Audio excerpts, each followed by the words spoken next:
నమస్తే అమ్మా. నమస్తే అమ్మా.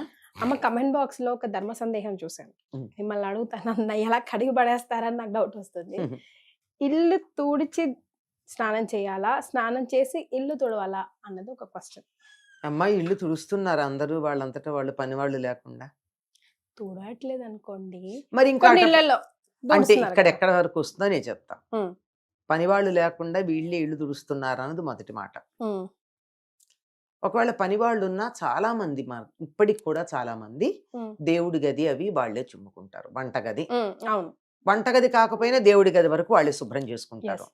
వంటగది కూడా మేము దేవుడికి నైవేద్యం పెడతాం గనక మేమే శుభ్రం చేసుకుంటాం. పనివాళ్ళు రావడం దేనికని చేసుకునే వాళ్ళు ఉన్నారు.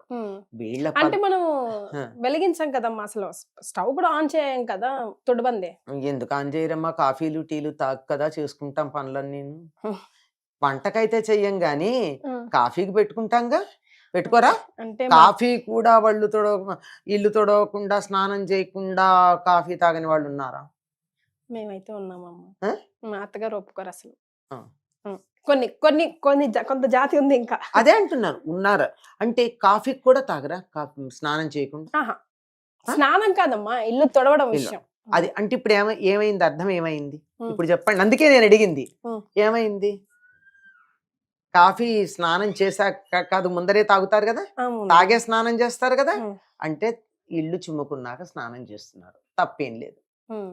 ఎందుకంటే హ్మ్. మనమే ఇల్లంతా చిమ్ముకోవాల్సి వచ్చిన వంటిల్లు పెద్దదిగా ఉండి బాగా దుమ్ము పొట్టి నిన్నటి రోజున ఏదో చాలా పనులు అయ్యి ఎక్కువసేపు, మామూలుగా అయితే 5 నిమిషాల్లో అయిపోతుంది, హ్మ్. కానీ కొంచెం ఎక్కువగా ఉంటే అన్నీ చేస్తే ఎక్కువసేపే పడుతుంది. హ్మ్. అట్లా చేసుకుంటే చెమట పడుతుంది కదా, హ్మ్. అందుకని తర్వాత స్నానం చేయొచ్చు అని అది అనుకుంటారు. అసలు కాన్సెప్ట్ అది. అది అంతకన్నా ఇంకేం లేదు.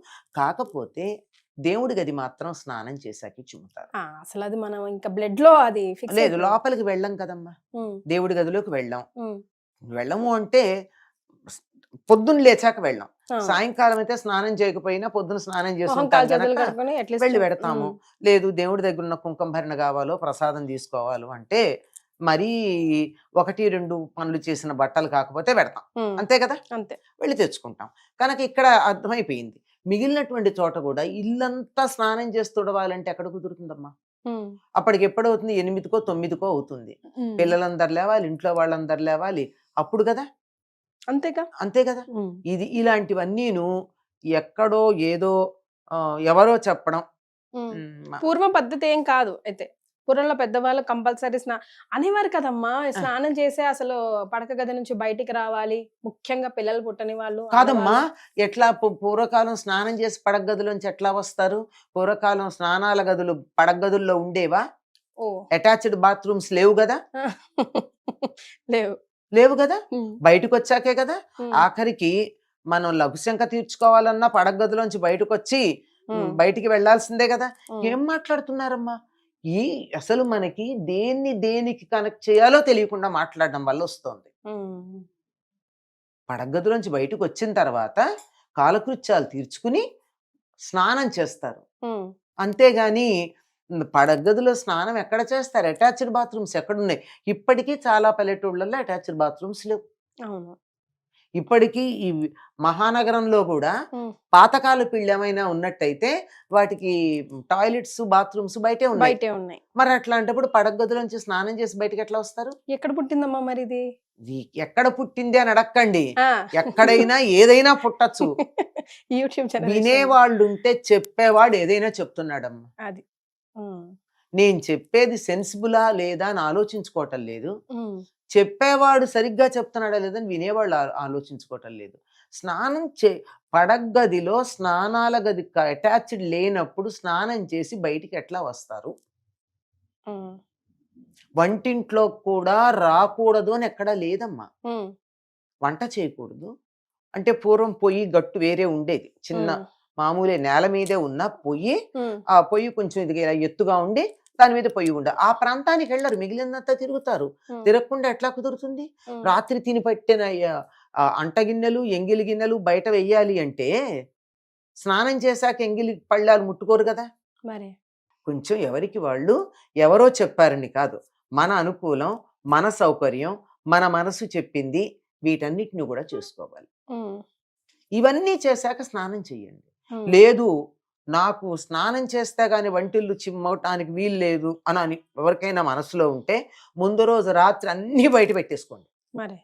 ఎవరికి వాళ్ళు వాళ్ళకున్న సౌకర్యాన్ని బట్టి, వాళ్ళకున్నటువంటి వీలుని బట్టి ఏర్పాట్లు చేసుకోవాలి. హ్మ్. ఎవరో ఏదో చెప్పారని ఎట్లా కుదురుతుంది? వాళ్ళెవరో ఆగ్నేయంలో ఇది పెట్టుకోవాలి, స్టవ్ పెట్టుకోవాలని చెప్పారట. హ్మ్. ఫ్లాట్‌లో ఆగ్నేయంలో వాళ్ళకి సింహద్వారం ఉంది. ఆయన క్లోజ్ చేసి, బాత్రూమ్ క్లోజ్ చేసి, బాత్రూమ్ తలుపు తెరిపిచ్చి, బాత్రూమ్‌ని ఫ్లాట్ చేసి, అటునుంచి ఎంట్రన్స్ పెట్టుకున్నాడు. ఫ్లాట్‌లో. ఇట్లాంటివి వెర్రి పనులు చెయ్యడం కన్నా సౌకర్యం చూసుకోండి.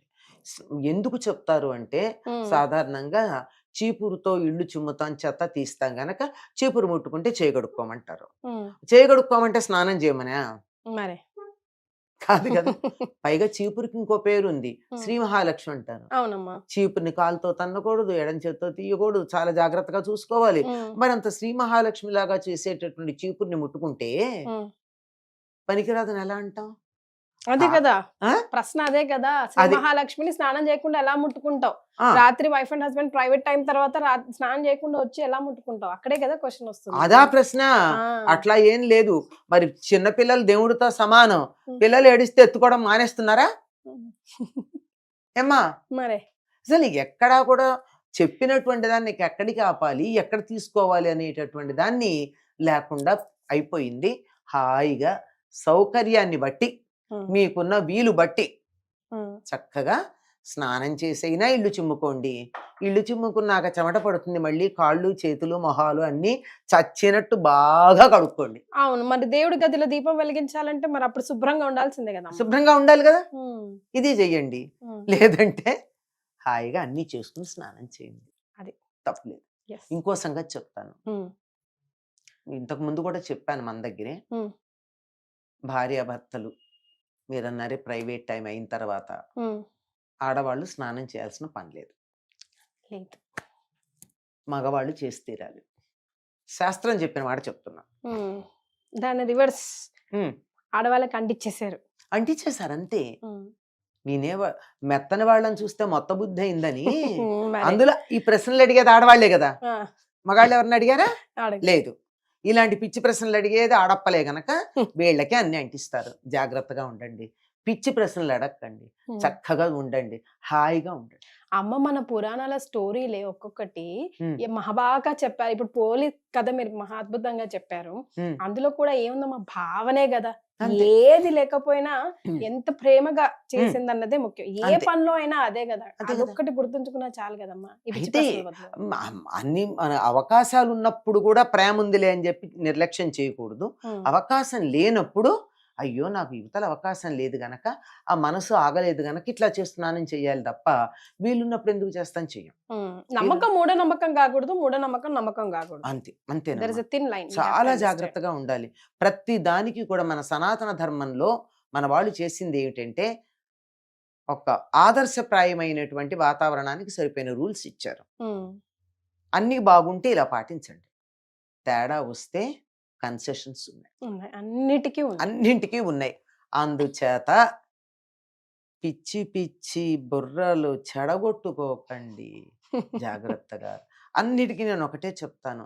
శాస్త్రం కూడా ఏం చెప్పిందో తెలుసా? మా శాస్త్రం వివరించి చెప్పలేని సందర్భంలో ఇంట్లో ఉన్న అందరికన్నా ముసలి ఆడవాళ్ళ దగ్గరికెళ్ళి ఈ సందర్భంలో ఏం చేయాలని అడిగి ఆవిడ ఏం చెప్తే అది చేయండి అని చెప్పింది. యెస్. ఎందుకంటే అనుభవం. హ్మ్. కొన్ని సందర్భాల్లో శాస్త్రం అన్ని సిట్యుయేషన్స్‌ని చెప్పలేకపోవచ్చు. హ్మ్.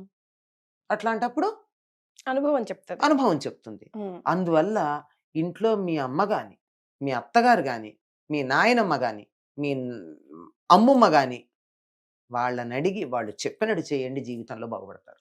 సూపర్ అమ్మా. On this note thank you so much.